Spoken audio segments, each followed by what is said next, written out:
Hey guys, welcome back with me again in this channel. On today's tutorial, I'm going to show you how you can find and replace in Google Docs.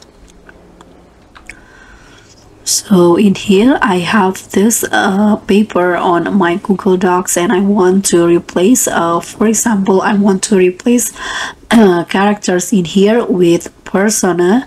So if you see, I have 14 pages of paper, and if I do it manually, it may take some time. So you can just use the find and replace feature.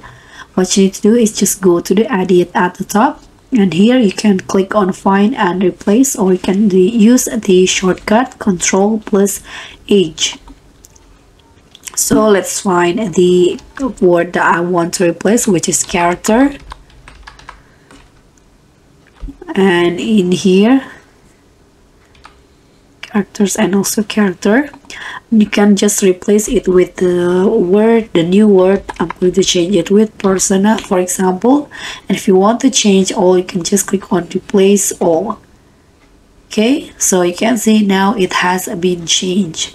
There's no characters word in this paper.